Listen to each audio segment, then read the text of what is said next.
Coach Calhoun. Coach Calhoun. Coach Calhoun. Coach Calhoun. Jim Calhoun. Jim Calhoun. Ladies and gentlemen, Jim Calhoun. So what is the Calhoun Way? So we're talking about naming the street after him.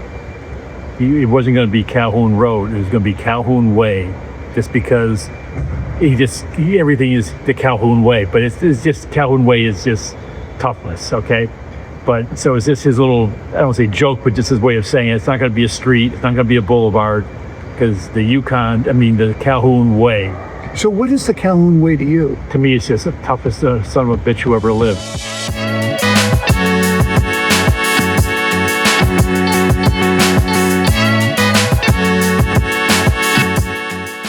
It's even different in one sense. It's Jim Calhoun, UConn basketball, Connecticut basketball, our culture, from my eyes, but mainly by the stories the kids told.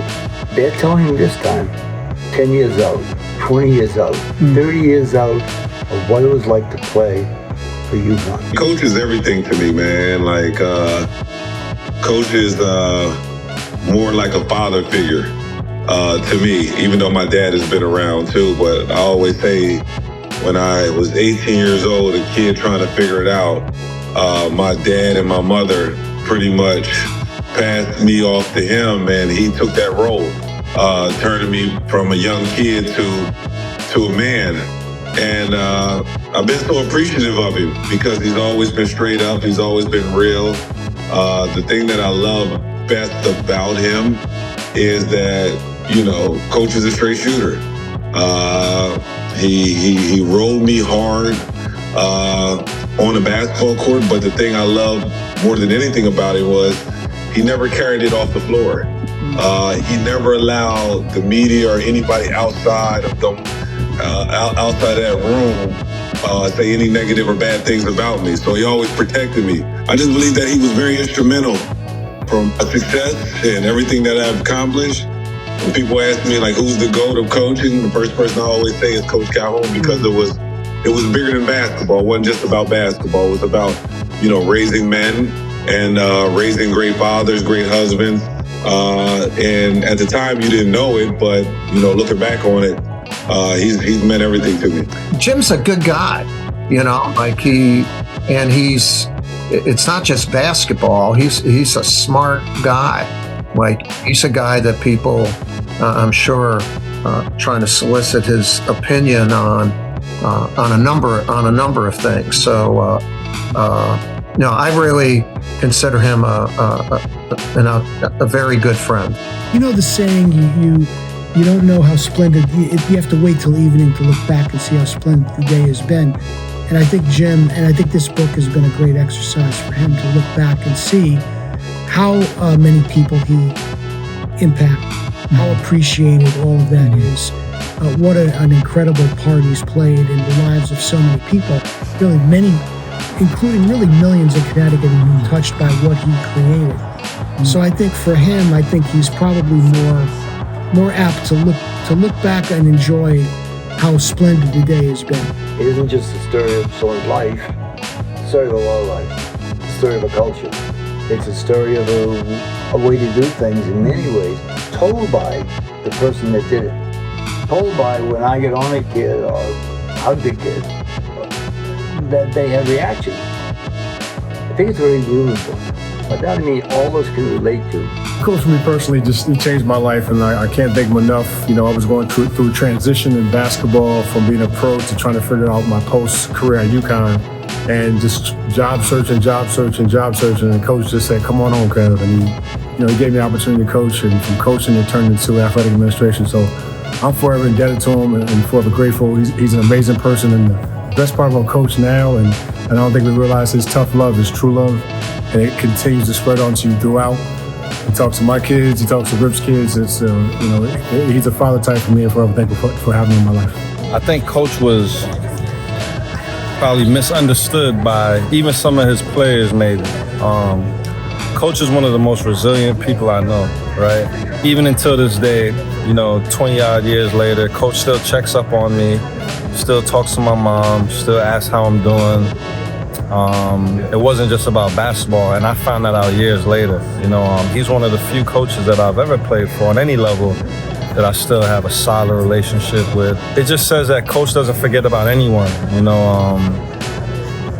He is somebody who, if you have experiences with him, he's gonna cherish those and always remember those, as long as he is around.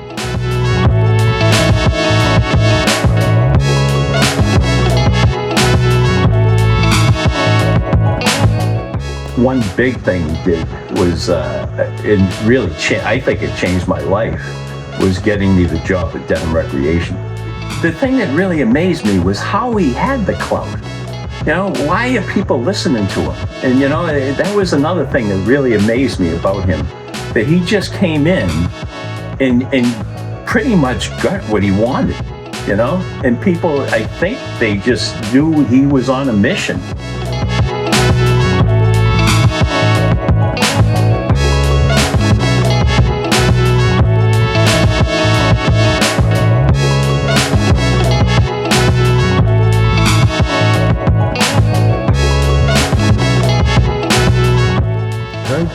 It was funny because when it got into the preseason stuff, and then as they get into the season, Jim, when it came time for scrimmaging after all the drills in practice, Jim asked me to coach the other team because the other assistant all over, good guy, good coach, but he was a lot like Jim. He was he would yell a little bit, be more vociferous, and Jim says, I want you to coach the other teams. I don't want two people yelling. Right. He made a bold step at Northeastern by recruiting a whole myriad of us that time wasn't such a popular decision, because most of the folks who played there historically have been from the neighborhoods of Boston. They were working class individuals from those neighborhoods. And so having 5 African-American players come into the university at a time when Boston was in turmoil over the schools and all kinds of other things, and then having the nerve to play us was something that was incredibly brave of him at the time. He was pretty young for a head coach, and I thought he did a great job. In the beginning, he kind of stayed with the program and the style of play that Northeastern was known for, which was tough D and kind of a slow down type thing. But as he got better talent and stuff, he opened up more and more. And he was always an extremely intense guy. I mean, competitive. I remember he would, like at lunchtime, play either racket or handball with the faculty or basketball. And I'm telling you, it wasn't good. There was a number of professors and stuff that came out of there with black eyes and bruised up. He was one of the greatest coaches of all time, but what I think separated him from other guys is that he was the greatest winner of all time. He knew how to assemble a team and coach the team and to do all the things that they needed to do to win. It probably helped him in coaching, but he was a tremendous father, and he really was. He taught me something. I'm a few years younger than him, and I had just gotten married, while I was working for him, and started to have children, and I learned a lot from him, how to be a father. And I thought, that's something that really carries over into coaching.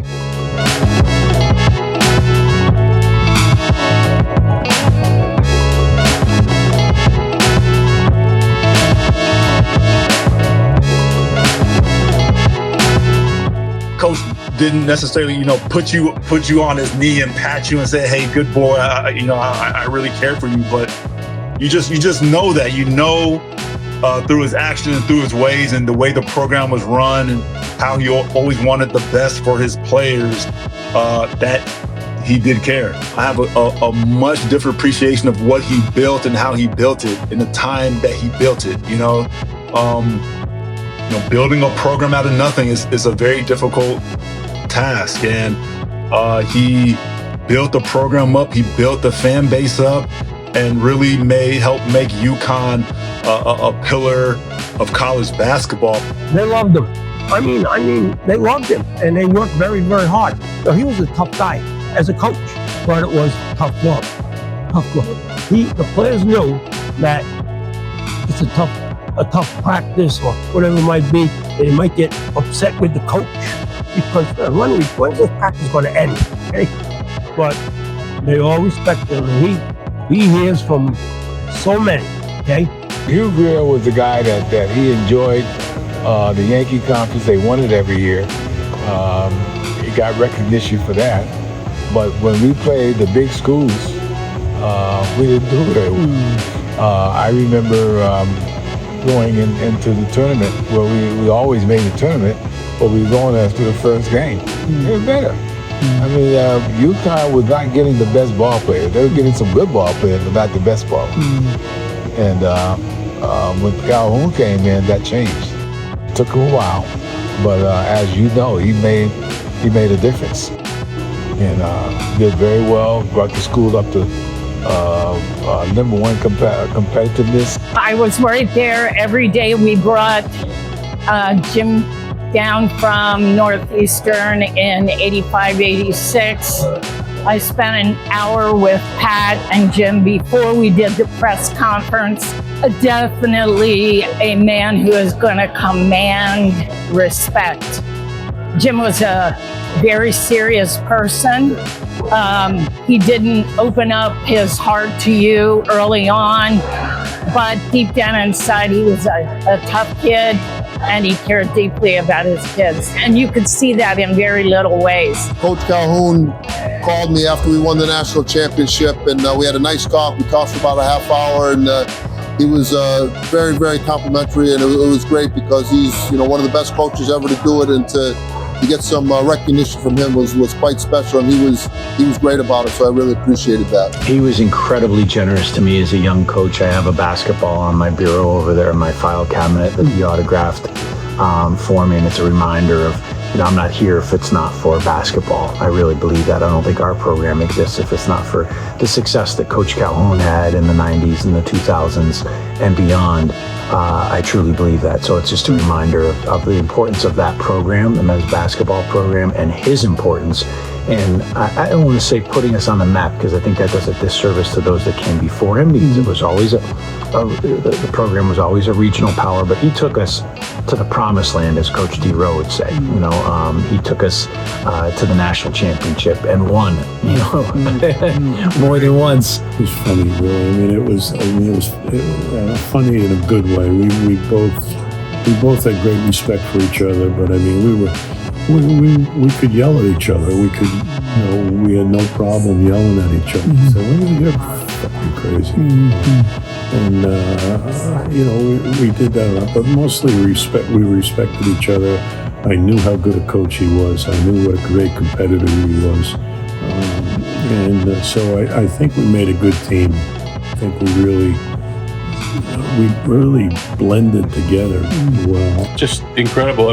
Jim Boeheim, of all people, not the most favorite person in UConn, among UConn fans, but he said that Jim Calhoun is the greatest program builder in the history of college basketball. He took a program, a school in Storrs, Connecticut, which certainly isn't a bustling metropolis by any stretch, and had a pretty good, but not a great basketball history, and turned it into a blue blood. Well, it was a luxury having the opportunity to have played with him, because he was so knowledgeable of the game. All the knowledge that he had of the game, he took with him as a coach. So it didn't surprise me when he won the national championship. What, 4 times? 4 times? 3 times, yeah. 3 times. Yeah. It didn't surprise me at all. Those of us who know his unique personality are really proud that he came from humble beginnings with his father passing on. I think the story is well known about him going off to college, and he couldn't stay there. He had to go back home and working the quarries down in Quincy, Braintree area to support the family. I played for Coach Calhoun year one of his tenure at University of Connecticut. Can't tell you, I still talk to him once or twice a week now as I'm into my 10th year as head basketball coach at Rutgers University. He's meant so many things to so many of us former players. He's like a father figure, he's a mentor, he's an advisor, he's an agent. He's a great example of what a father and a parent should be. So he's helped me in every step, of my life, and I love him and I'm proud of him.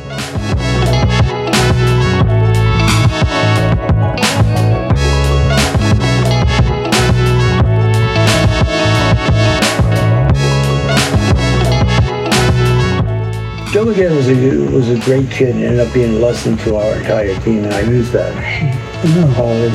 One of the last times I saw Joe was after he had his legs taken Hartford. I had convinced him to do, and the team's heading out to Denver for the first national championships, and takes off the sheet. He shows the team. He says, "Think you guys are tough?" And I think with Joe was just trying to do anything he could, because that's who he was, to help motivate them, stimulate them.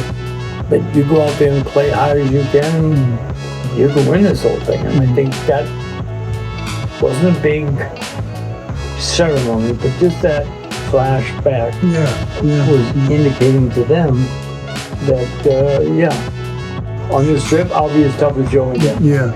Well, seemed to work, huh? It worked very well because they had great respect for Joe. Joe was a feisty. I feel, and I think my parents would say the same thing, he is so giving. There's this whole side of Coach Calhoun that people don't see. I think they see the man on the court, and then there's someone behind the man on the court. And when he met my brother, he treated him, I'm gonna say, like the average Joe, because everybody kind of catered to him. Oh, he can't do that, or let's give him this, let's give him that. And Jim always held him accountable. Whenever there was a game and he was the manager, I remember a specific story where when Joe was the manager, he forgot, I think it was Ray Allen's sneakers, because you had to pack the bags. And he was like, you figure out how to get them. Like basically F-bombing him, and you get those sneakers and you fly back home and you get them. And there was no special treatment. And I think that's what Joe appreciated. With Jim, he never really gave him special treatment. And I think that's what Joe really wanted, was someone to just treat him like the norm. And he was such an amazing man to him that I feel that he gave my brother the extra years of his life. The thing about Coach is that he cares about his players first. First and foremost, he cares about his players. Even now, in my 50s, I hear about people needing help from him, and he still comes through, and people in their 50s and 60s, and he still comes through for them. He's still willing to give a helping hand to people, and Coach Calhoun is in his 80s. And they're former players that maybe need help getting a job or have health issues, whatever the case may be. Coach is still helping them.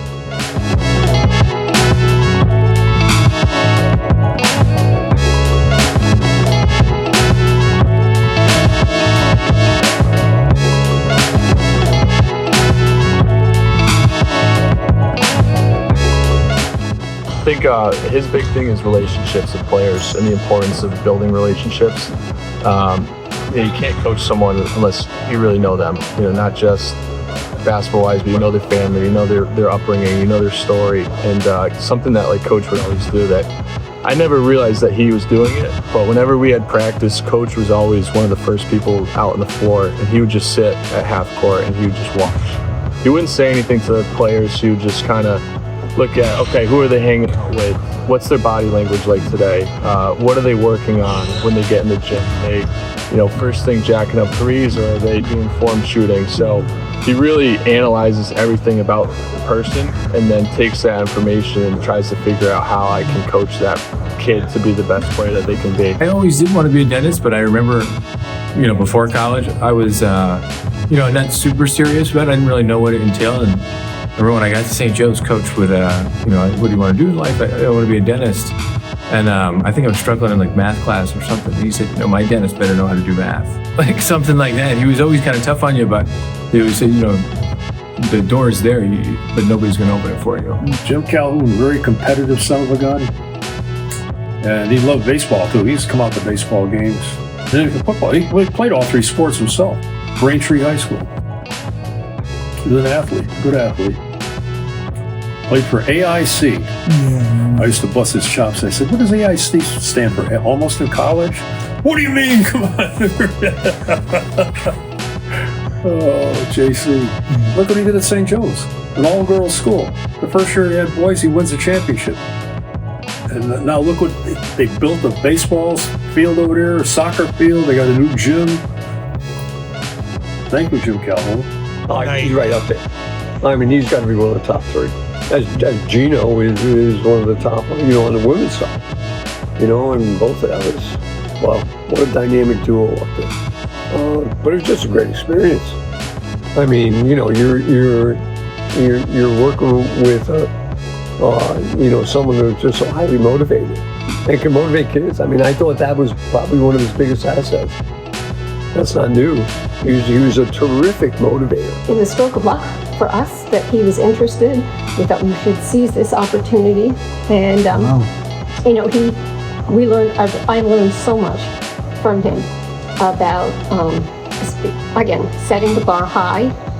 When he came in, I realized we were going to have to really up our game in terms of recruitment, facilities, management of the athletics program and the facility. But you know, certainly more than met our expectations and hopes for the recognition that it could bring, what it did to the campus in terms of creating more activity, a more enthusiastic student body. And I had a question about Digno, you know, the student manager who's the NBA coach now. So Joe Dagno. How are you pronouncing it? Dagno. Mark Dagno. Dagno? Yeah. Dagno. No wonder why he's not calling me back. Okay. Well, he's not calling you back because he probably, when somebody has a secret sauce, yeah, they really don't. But people think they do. Yeah. He's got good young players. Sam Presti's a great young man. And he took a chance. And the big thing... On Mark, you mean? Yeah. But the big thing he did with Mark is it gave him the opportunity. He saw something.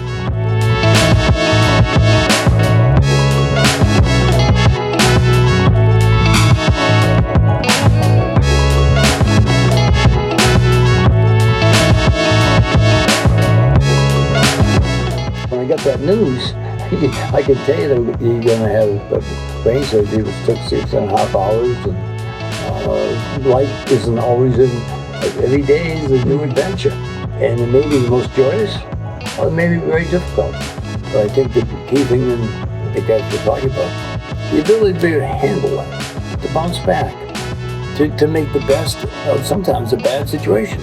I really believe that. I think that's very important for people to realize. All of us have experienced so many great joyous moments and some not so great joyous moments. I think the ability to handle it is the single most ingredient I want to pass.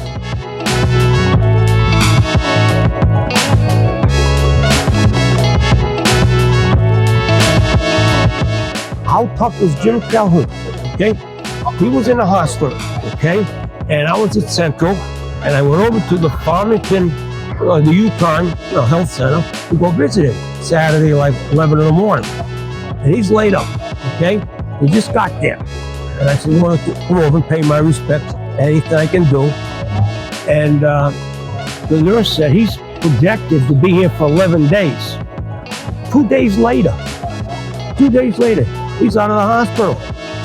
That's another good one. He was on a 50-mile bike ride, okay, for charity a number of years ago, and he fell off the bike and got hurt, okay, because of the stones and the gravel. He couldn't handle it. I think he went like 11 miles. He got up and did 39 more miles and then had to go to the hospital. How tough is that?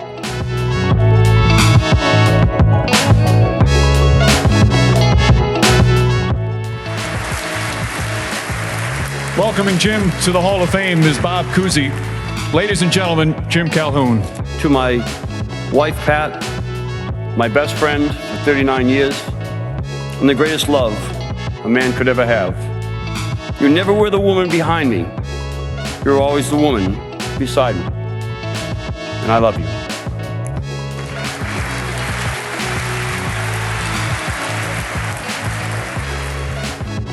Well, I want to be remembered by my family first, but by people, you know, is that I was there and cared. Matter of fact, I'm a compulsive without question. Because I was helped by my high school coach, because of the principal, my football coach, my family, obviously. All those people, I want to pass it on.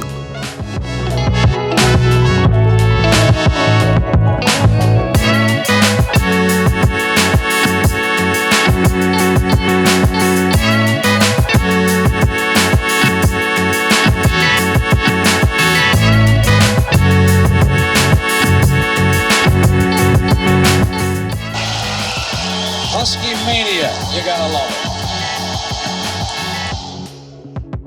And the Huskies will have exactly 1 second remaining in this ball game to try and pull off a miracle.